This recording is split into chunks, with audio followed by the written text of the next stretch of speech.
اس نے ایک shopping bag ان کی طرف بڑھایا تھا جس میں 2 بہت خوبصورت جوڑے تھے۔ بہت اچھا کیا بیٹا، میں بھی تم سے یہی کہنے والی تھی۔ بچے ہیں اس کا دل بھی بچی ہے، اس کا دل بھی چاہتا ہوگا کہ میں اسے دے دوں گی۔ جیتے رہو۔ امی نے اس کے عمل کو سراہایا تو وہ خوش دلی سے مسکرا کر باہر نکل آیا تھا جہاں ناصر نے کھانا لگا دیا تھا۔ وہ بھی اپنا تحفہ پا کر خوش تھا۔ چلو بچوں، آپ لوگوں کے ٹیوٹر آ گئے ہیں، جلدی جلدی اپنا بیگ اٹھاؤ اور پڑھنے چلو، وہ انتظار کر رہے ہیں۔ میمونہ نے بچوں کے کمرے میں آ کر جلدی مچائی تھی، جو کہ اسکول سے آ کر ریسٹ کرنے کے بعد ابھی بھی سست سے بیٹھے تھے۔ چلو شاباش، اس نے واسی اور شیزا کو بیگ پکڑا کر باہر دوڑایا تھا جہاں فیضان اور ان کا ٹیوٹر ان کا انتظار کر رہا تھا۔ وہ ہادی کے دوست کا کزن تھا، پڑھائی سے فارغ ہو کر جاب کی تلاش میں تھا۔ ہادی نے اپنے دوست کے کہنے پر اسے ٹیوشن پہ رکھا تھا اور وہ اچھا پڑھا رہا تھا۔ بچوں کو اب تو میمونہ بھی نظر رکھتی تھی اور ہادی مطمئن تھا۔ مریم کیا ہو گیا ہے یار، اٹھو، ٹیوشن کا ٹائم ہو گیا ہے، میمونہ نے اسے اسی طرح مریم کو پیر لٹکائے بیٹھے دیکھ کر کہا تھا۔ پھر اس کے پاس چلی آئی تھی۔ تمہاری طبیعت ٹھیک ہے؟ اس نے فکر مندی سے اس کی پیشانی پہ ہاتھ رکھ کر دیکھا تھا۔ بخار تو نہیں ہے؟ مجھے ٹیوشن نہیں پڑھنا ہے آپی، مریم نے اس کی طرف دیکھ کر بیزاری سے کہا تھا۔ مگر کیوں نہیں پڑھنا ہے؟ کیا ہوا ہے مریم؟ میمونہ نے اس کے گرد بازو حائل کر کے پیار سے پوچھا تھا۔ مجھے آپ پڑھا دیا کریں، مجھے فیضان سر سے نہیں پڑھنا ہے، مریم نے سر جھکا کر آہستہ سے کہا تھا۔ لیکن کیوں بیٹا، کوئی وجہ بھی تو ہونا، دل نہیں چاہ رہا یا وہ اچھے نہیں پڑھاتے؟ کیا بات ہے بتاؤ مجھے، میمونہ اس کے چہرے پر نگاہ ڈال کر پوچھے جیسے کچھ پوچھنا چاہ رہی تھی۔ مریم نے پہلے کبھی اس طرح سے ضد نہیں کی تھی، وہ ایک سمجھدار بچی تھی اور پڑھائی میں بھی بہت اچھی اسٹوڈنٹ تھی۔ کچھ نہیں میمونہ آپی، ٹھیک ہے، میں جاتی ہوں پڑھنے، میں فریش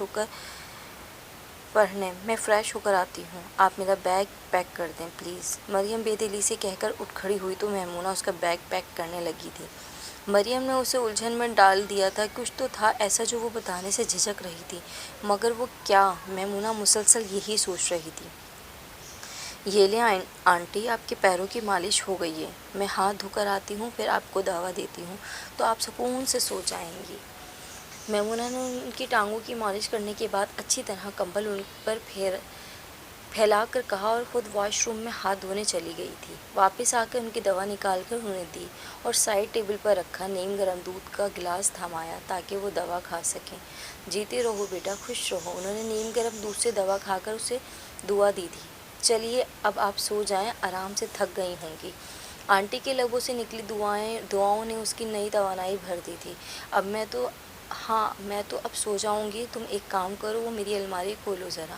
انہوں نے ہاتھ میں تھامے گلاس سے دودھ کا گھونٹ بھرا اور میمونہ کو جانے سے روکا تھا۔ میمونہ نے آگے بڑھ کر الماری کا پٹ کھول کر ان کی طرف سوالیہ نظروں سے کہا تھا، یہ سامنے جو 2 شاپنگ بیگ ہیں وہ اٹھا لاؤ، انہوں نے ہاتھ کے اشارے سے اسے سمجھایا تھا۔ میمونہ نے سامنے رکھے بیگز لا کر انہیں پکڑا دیے تھے اور وہ واپس ان کے پاس آ کر بیٹھ گئی تھی۔ یہ تمہارے لیے ہے بیٹا، ہادی لایا تھا، کہہ رہا تھا کہ امی آپ دے دیجیے گا، میں دوں گا تو شاید مناسب نہ لگے، انہوں نے لگی لپٹی رکھی بغیر وہی کہا جو حقیقت تھی۔ مگر آنٹی، میمونہ نے جھجک کر کہا تھا، پتہ نہیں یہ لینا ٹھیک تھا یا نہیں، جبکہ اسے اپنے کام کی تنخواہ ملتی تھی۔ مگر کیا بیٹا، کسی کے خلوص سے دی ہوئی چیز کو منع نہیں کرتے، ہم تمہیں اس گھر کا فرد کہتے نہیں بلکہ مانتے بھی ہیں، میں نے ہمیشہ تمہیں اپنی بیٹی ہی مانا ہے، پھر ایسے کیسے ہو سکتا ہے کہ ہادی سب کے لیے کچھ لائے اور تمہارے لیے نہیں؟ ناصر تو اس سے فرمائش کر کے منگواتا ہے۔ رکھ لو بیٹا، کوئی اتنی قیمتی نہیں ہے۔ ان کی محبت اور ہادی کے خلوص نے ان کے لب سی دیے تھے۔ تشکر اس کے لمحے اس کی آنکھوں میں نمی بن کر چھلکا تھا۔ چلو اب یہ سب سمیٹو اور جا کر آرام کرو، اور ہاں، کل ناصر کے ساتھ جا کر ٹیلر کو دے آنا۔ جی آنٹی، بہت شکریہ۔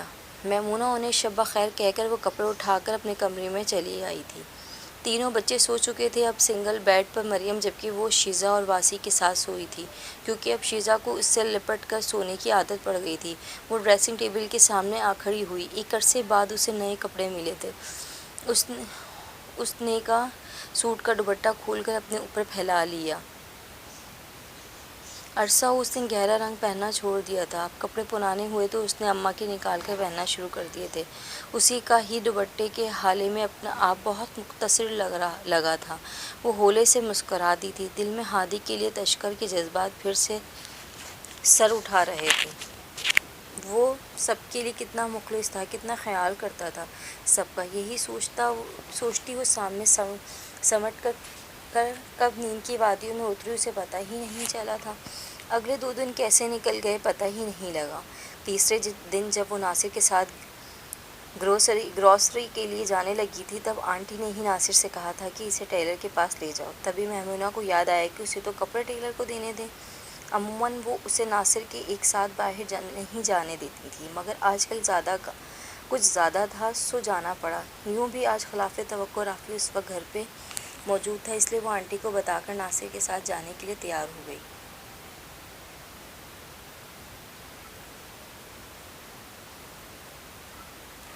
1.5 گھنٹے کے ویسے بھی انہیں 1.5 گھنٹے میں واپس آ جانا تھا، مگر جب وہ دوبارہ گھر لوٹی تو گھر کا مین گیٹ کھلا ہوا تھا اور لاؤنج سے ٹی وی کی آوازیں آ رہی تھیں جہاں کارٹون چل رہے تھے۔ حالانکہ یہ تو بچوں کی ٹیوشن کا ٹائم تھا۔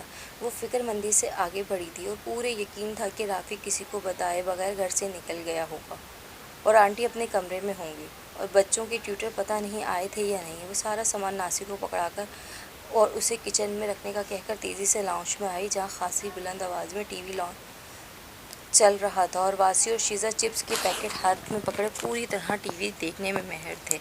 واسی، شیزہ آپ دونوں یہاں کیوں بیٹھے ہیں؟ کیا ٹیوٹر نہیں آپ لوگ؟ میمونہ نے ان کے قریب آ کر پوچھا تھا۔ آئے ہیں مگر انہوں نے ہمیں ہوم ورک کرا کر چھٹی دے دی تھی اور یہ چپس اور چاکلیٹ دے کر کہا تھا کہ جا کر ٹی وی دیکھو۔